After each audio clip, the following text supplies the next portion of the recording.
Okay guys, ছেলেদের জন্য চা হইছে একটা ইমোশনের জিনিস। লগে যদি থাকে ভাই ব্রাদার আর হয় যদি একটু ফ্রেশ চা, তাইলে আর কি লাগে কোন তো।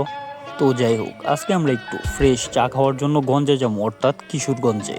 তো সেটা যাই হোক, এখন বাজে হচ্ছে রাত 8টার মতো। আমাদের বাইকে করে পাকুন্দিয়া থেকে কিশোরগঞ্জ যেতে সময় লাগবে হচ্ছে 20 মিনিটের মতো। কিন্তু একটা জিনিস দেখেন, পোলাপান যখন সিরিয়াস টাইমে ফাইজলামি শুরু করে দেয়, বাইরে ভাই। তো আমাদের আজকের জার্নিটা আমরা শুরু করলাম। আমি এর আগেও বেশ কয়েকবার গেছি কিশোরগঞ্জের চা খাইতে। সেই চায়ের স্বাদ আসলে জিহ্বার মধ্যে বাইজা থাকার মতো। আপনাদের মধ্যে কেউ যদি কখনো কিশোরগঞ্জ থেকে চা খাইতে চান, তাহলে আপনারা চলে যাবেন হচ্ছে গুরুদয়াল ক্যাম্পাসে মুক্ত মঞ্চের পাশে। সেখানে আপনারা দেখতে পারবেন ক্যাম্পাসের মাঠের কোণার মধ্যে একটা দোকান রয়েছে, সেটার চা অনেক ভালো হয়। আমরা বেশ কয়েকবার খাই আসছি ওই দোকান থেকে, বাট এবার আমরা অন্য একটা দোকানে যাওয়ার ট্রাই করব এবং ডিফারেন্ট একটা চা খাওয়ার ট্রাই করব। বর্তমান সময়ে গ্রাম এলাকার দিক দিয়ে একটু শীত পড়ছে, যার কারণে রাত্রের বেলায় রাস্তায় গাড়ি টাড়ি বা মানুষ টানুষ একটু কমই থাকে। মানে এখনো এতটা শীত পড়ে নাই, কিছুদিন পর তো পড়বে একদম কুয়াশা, যার কারণে লাইট দিয়েও দেখা যাবে না সামনে একটুও।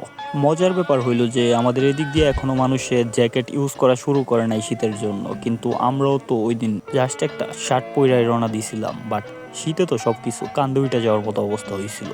যাই হোক গাইস, আমরা চাইছিলাম যে বিকালে চা খাইতে যাইতে, বাট কোনো একটা কারণে আমরা যাইতে পারি নাই, তাই রাত্রে যাওয়া হইতাছে। আর বিকালে গেলে হয়তো বা সবকিছু আপনাদেরকে ভালো কইরা দেখাইতে পারতাম, বাট এখন তো রাত্রের বেলা, তাই লাইট দিয়ে খুব ভালো হয়তো বা দেখা যাইতেছে না।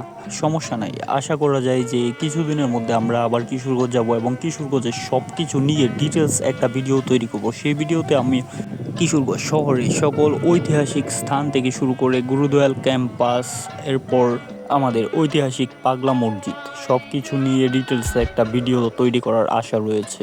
আর আমার এই কাজটাও করব কিছুদিনের মধ্যেই। আর সেজন্য আপনারা অবশ্যই আমাদের চ্যানেলটিকে সাবস্ক্রাইব করে রাখবেন, যেন আমি সেই ভিডিওগুলো আপলোড করলে সেই ভিডিওটার নোটিফিকেশানগুলো আপনারা অনেক সহজেই পেয়ে যান। তো যাই হোক, আমাদের 20 মিনিটের মতো সময় লাগলো কিশোরগঞ্জ আসতে, আমরা এখনই চলে আসছি। তো আমাদের এই চায়ের দোকানটা হচ্ছে কিশোরগঞ্জের করিমগঞ্জ রুটে। আমি শুনছিলাম যে এখানে অনেক ভালো একটা দোকান আছে যেটার মধ্যে অনেক ভালো চা বানাই, তাই এটার মধ্যে আমরা ফার্স্ট টাইম চা খাইতে আসছি। তো আজকে খাওয়ার পরে বোঝা যাবে যে কতটা ভালো।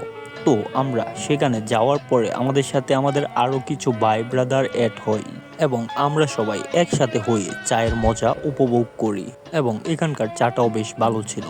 মূলত কথা হচ্ছে যে আমি যেহেতু একটু চা লাভার, তাই আমি অনেক জায়গা থেকে চা ট্রাই করেছি এবং আমার অভিজ্ঞতা থেকে বলতে গেলে দুধ চা মজা হয় হচ্ছে দুধটা যত পরিমাণ জাল দেওয়া হয় এবং দুধটা যত বেশি ঘন হবে, ওই দুধ দিয়ে চা তৈরি করলে চায়ের স্বাদ একটু অন্যরকম হবে এবং অনেক মজা হবে। আমার অভিজ্ঞতা এটাই বলে। তো যাই হোক গাইস, আজকের আমাদের ভিডিওটা ছিল এ পর্যন্ত। ভিডিওটি ভালো লাগলে অবশ্যই আমাদের চ্যানেলটিকে সাবস্ক্রাইব করে বেল আইকন অন করে রাখবেন।